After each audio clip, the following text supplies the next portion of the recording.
Hello, Virgo friends. Okay, so we're going to drill now into the picture for Virgo specifically, and this is adding to the intro foundation that I gave you for all signs earlier in this report.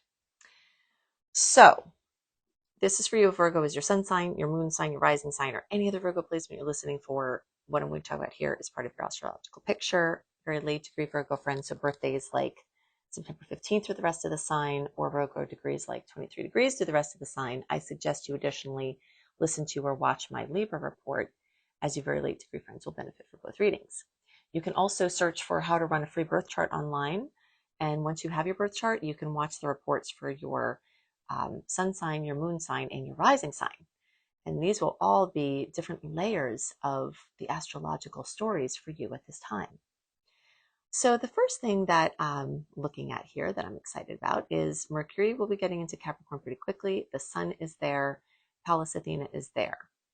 And all of this energy is going to light up and bring new, fresh life to your creativity sector. So if you have been in a funk, if Mars retrograde has been getting you feeling uninspired, if this introspective focus from this retrograde, and also Jupiter being retrograde, which can cut out some optimism and can just make things feel like they're going backwards, you may really, really, really welcome this fresh, chapter of inspiration. You may have interesting news regarding children or romance. May have people come back in from the past, from in a romantic context. The sun is like a giant spotlight, and it lights up the sector that it's moving through. So we look at the sign that it will light up, and we look at the house that it will light up. The sign that it's lighting up, along with joining Mercury and Pallas Athena in Capricorn, is really asking you to have discipline and focus in certain areas of your life. And a lot of Virgos are already disciplined, right? So right now, the universe is inviting you to have discipline with your creative efforts. So maybe you've been disciplined with other areas of your life, but maybe you haven't really taken the time to invest in education for your hobbies or interests, or haven't taken the time to just really show people what you can do with the things that you love to do, basically. So this is a time where you get a chance to really focus on that. So that's pretty cool. And of course, any planets moving through Earth means that this is a trine for Virgo.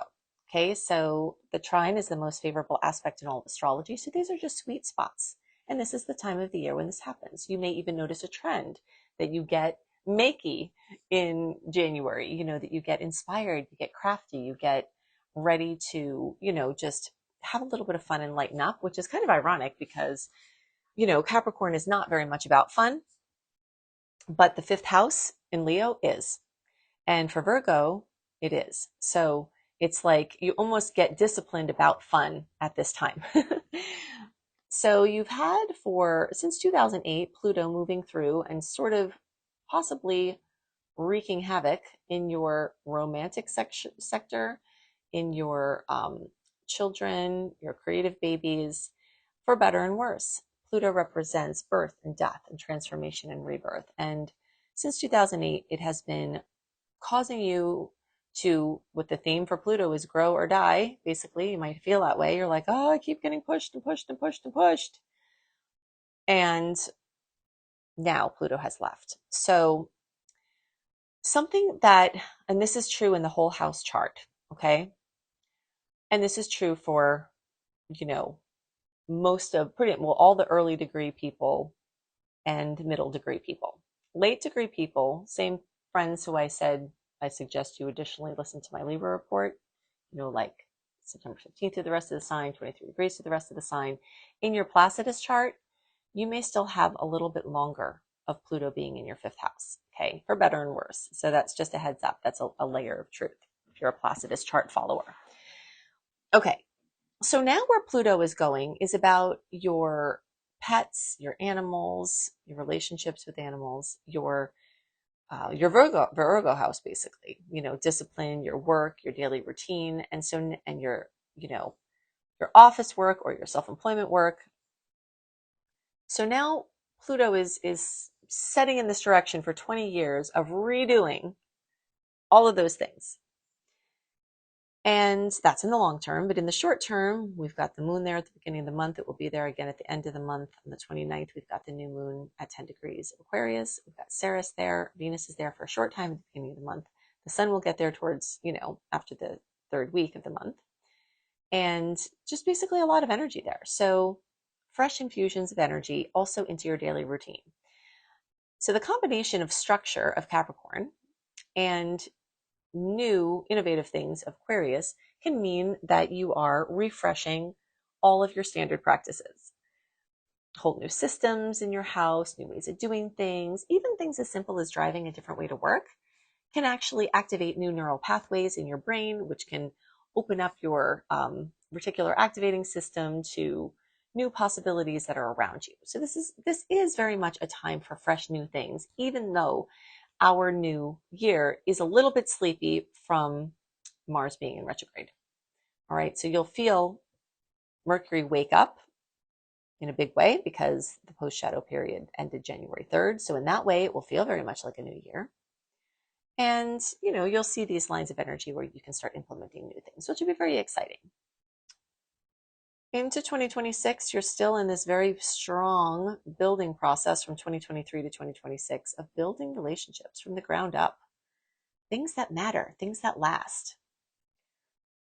And that continues. You've also been going through a 13-ish year cycle of Neptune spiritualizing your relationships. So if you have come to spirit in over these years, maybe Neptune is involved. Still have a little while longer of that going on.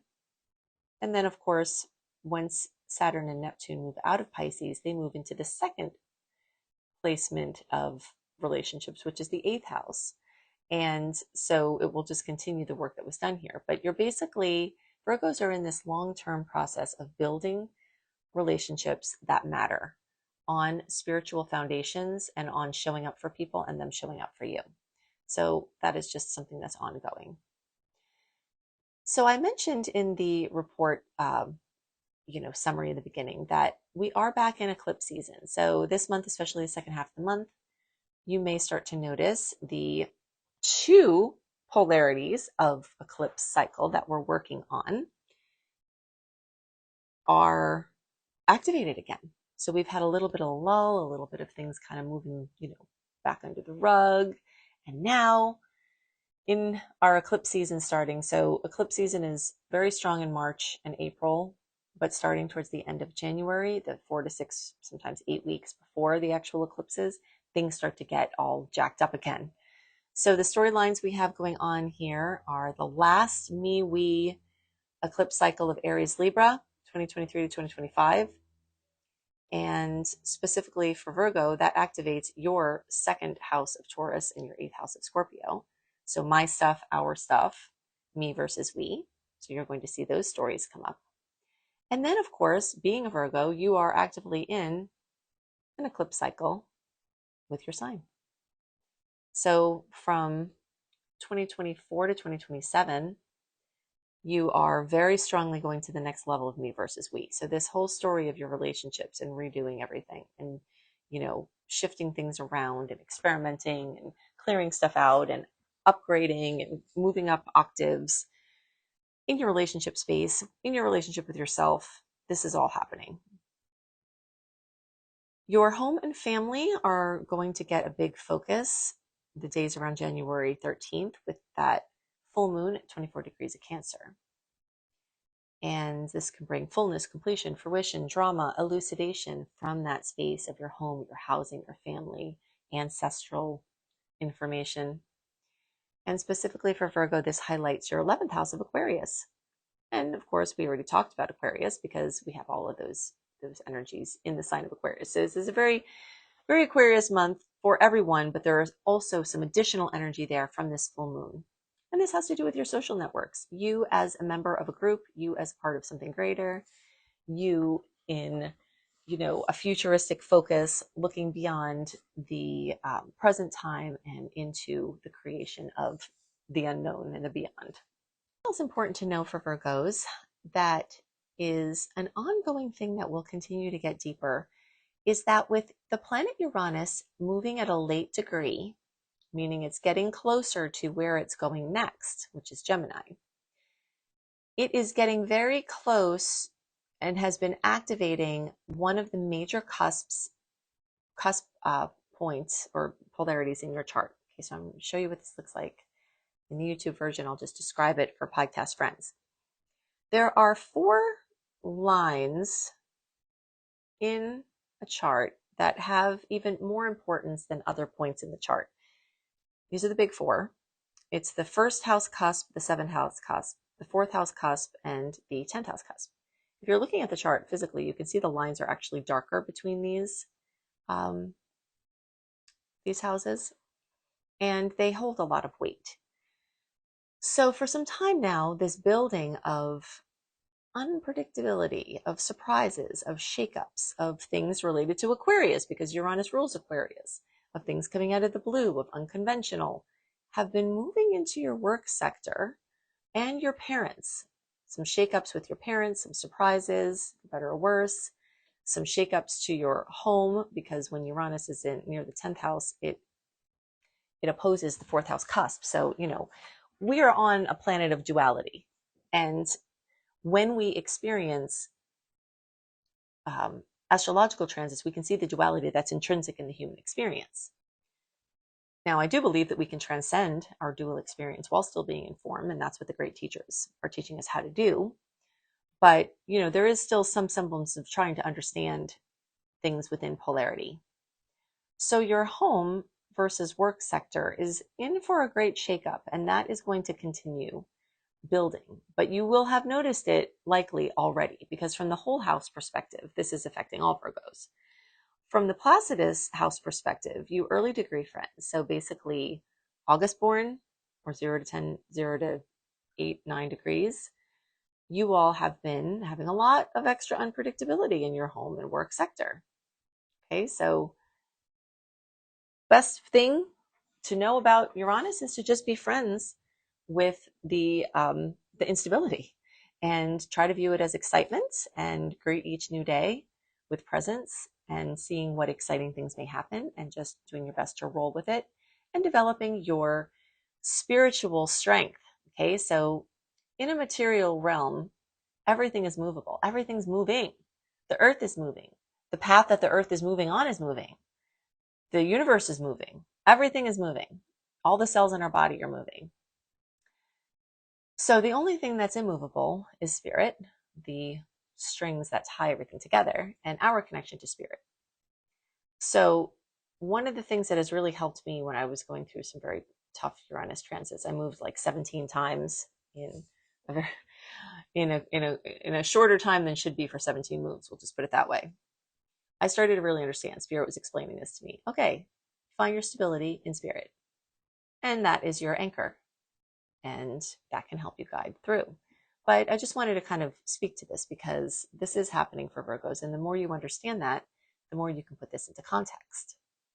Okay, so the last thing that I want to talk about is Jupiter is in retrograde in Gemini, May 2024 to June 2025, moving through the sign of Gemini, expanding communication, prolific expression, relationships with people like your cousins and aunts and uncles, your extended family. And specifically for Virgos, this is expanding your work sector. If things were expanding in your work sector and then they just suddenly went dead a few months ago, it's because Jupiter went in retrograde. Don't worry, Jupiter's still working.